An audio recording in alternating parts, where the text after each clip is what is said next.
Passons maintenant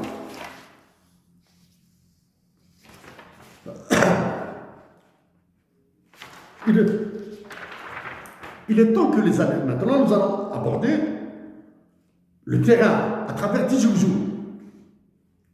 Nous aborderons la situation en Algérie. Après ce que nous avons dit, nous aborderons la situation de l'Algérie à travers la région de Tizi Ouzou.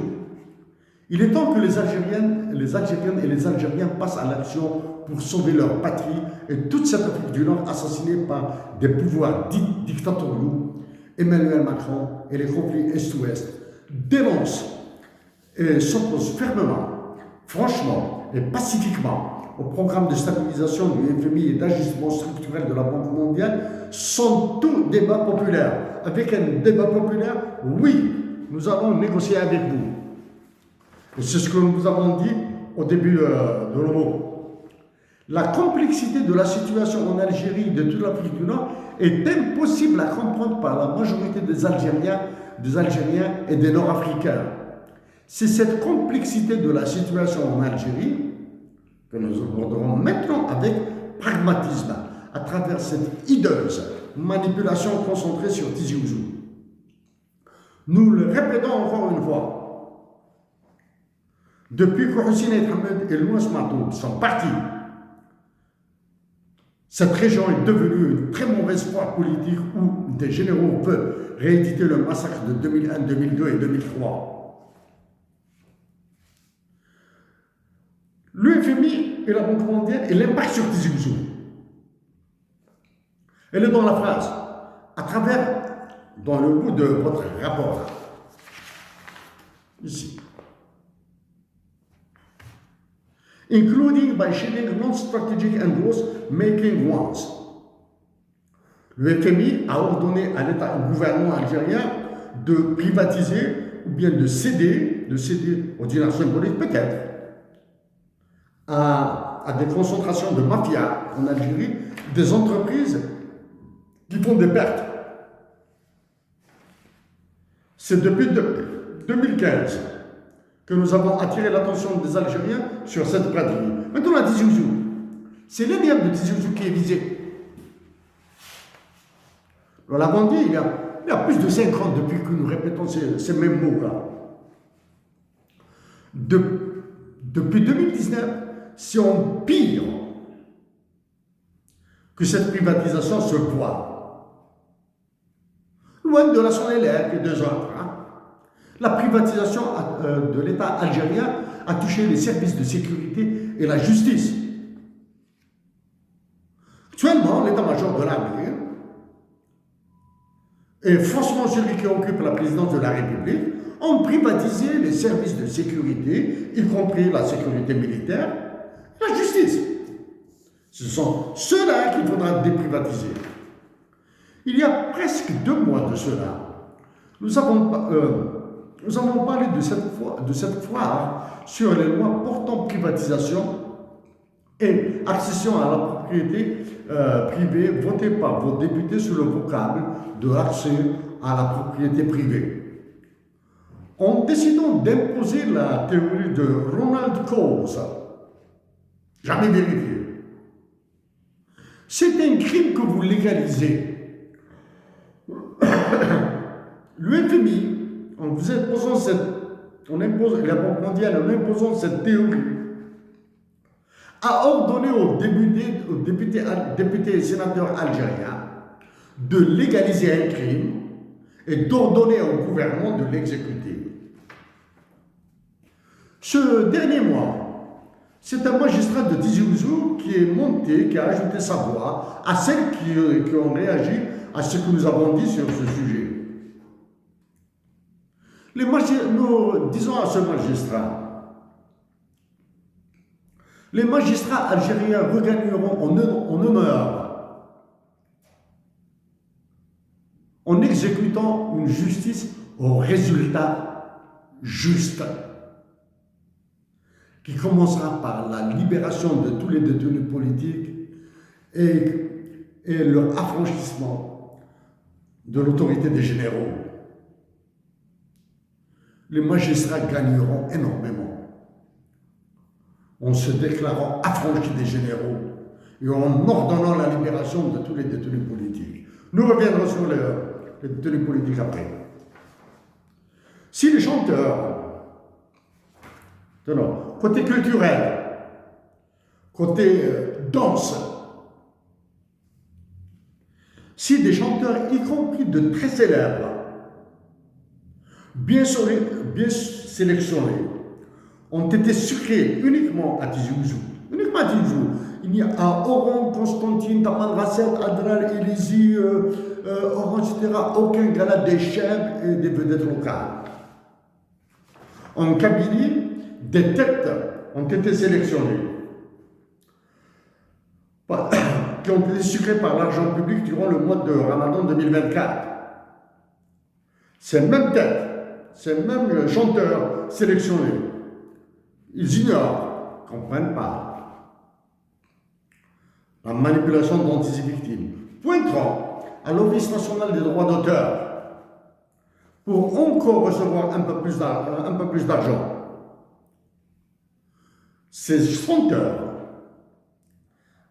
ces danseurs et danseuses, chanteurs et chanteuses, danseurs et danseuses, ne comprennent absolument rien à ce que subit l'Algérie à travers la Kabylie.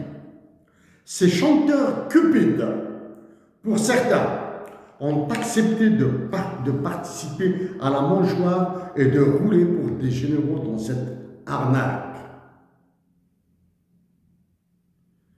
Lounes Mahtoub se repose là où il se repose. Aurait-il été associé à cette mangeoire? Aurait-il accepté de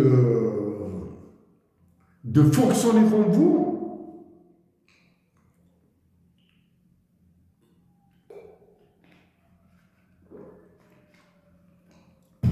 Si l'économie de marché a été imposée par le FMI et la Banque mondiale en Algérie, ces chanteurs doivent se fatiguer pour remplir les salles de spectateurs qui paieront leurs tickets et doivent se battre sur le marché de la célébrité et de la concurrence et non attendre l'État et les milliardaires algériens pour les nourrir.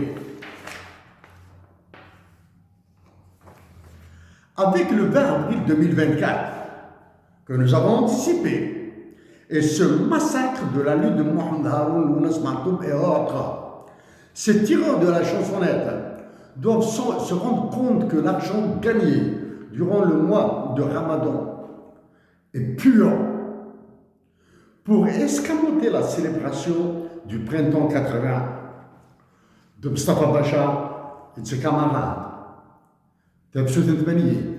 et éviter toute manifestation le 20 avril 2024. Il a été ordonné à l'éternel haut-commissaire de Tamazir d'aller à Tizi Ouzou avant cette date. Nous rappelons à ce sieur que nous l'avons contacté pour son avis, pour une réaction sur la dotation de l'Algérie de l'hymne national bilingue en Tamazigh et arabe pour ressouder la nation. Le football, sujet à de lugubres manipulations, à de mafieuses manipulations. La JSK est au centre de l'explosion de la Kabylie. Seule la JSK, dans un championnat de football pourri, a des problèmes. Par des contrats mirobolants financés par l'argent public, en partie. Celui, par exemple, de Télécom, d'Algérie Télécom. De l'hélium dans un certain passé. La JSK qui a connu son lot de changements de nom politique, JSK, la JET, etc., est devenu un très très mauvais ballon. Sans jeu de mots. La JSK est devenue un très mauvais ballon. Avec une valse de dirigeants, entraîneurs et joueurs qui ont pris énormément d'argent. Incapable incapable de produire des résultats, elle est devenue un juge politicien. Que la GSK retombe en deuxième division, en troisième division, elle doit travailler pour remonter en National 1. Naïfs qu'ils sont, avec un respect certain de notre part, des joueurs à très grande valeur, à très grande valeur morale et sportive, ignorant le foutoir dans lequel ils s'embarquent, se sont mêlés au déboire de ce club. Parmi ces joueurs, parce que nous les apprécions énormément, il y a Moussa Saïb et Djamel Mennad. Incapables de comprendre que c'est un objet de manipulation. La GSK est au centre d'une grosse manipulation pour faire passer le FMI et la Banque mondiale pour que les généraux se maintiennent. Ils veulent se salir. Avec fraternité, à ces deux joueurs, Djamel Mennad, Moussa Saïb, Rachid Adrir, pour garder vos noms propres, très propres, pour que vous demeuriez ces piliers du sport en Algérie, en général, ces joies, cet honneur de l'Algérie, du sport. Demandez-vous,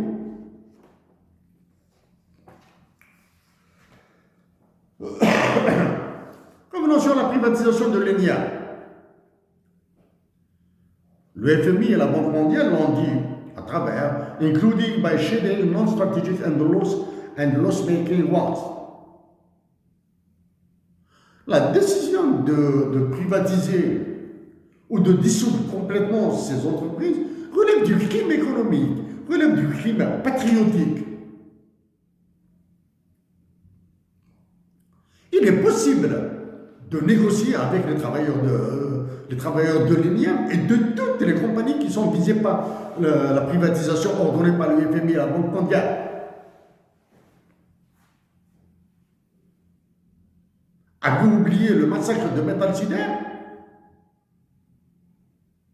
de Cisoire de Cosider? Il est possible de négocier avec les entreprises qui ne font pas des profits et déficitaires, et que nous avons déjà suggéré il y a longtemps. Baisser leur salaire, réduire le temps de travail, baisser les prix de leurs produits,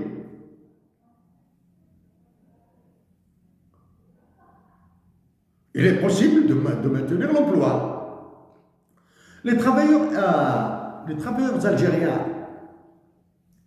seraient sages de penser à la réduction du nombre de jours de congés ou à offrir 4 jours de travail à titre gracieux pour la patrie. Et l'État doit penser à un salaire horaire et abandonner cette histoire de points indiciaires. Et il est possible, en combinant la protection de la production nationale, en protégeant par des barrières tarifaires, par des quotas, par des restrictions, les importations, de relancer toute la dynamique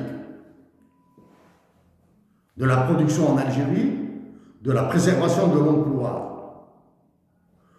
Enfants à 13 ans et à 18 ans, nous avons travaillé durant nos vacances scolaires dans des établissements de confection de vêtements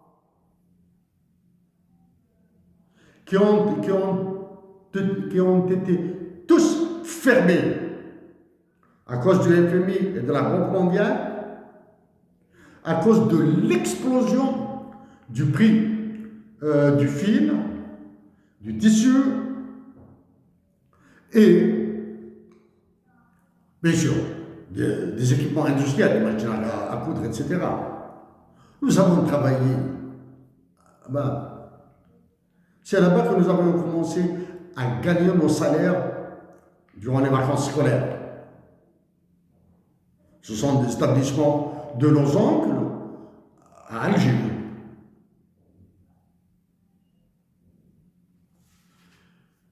Il y a une petite satisfaction, à la différence de Tizi Ouzou. En s'éloignant de la manipulation, la vallée de la Souma a mieux compris les objectifs de la déstabilisation de la Kabylie et par conséquent de l'Algérie.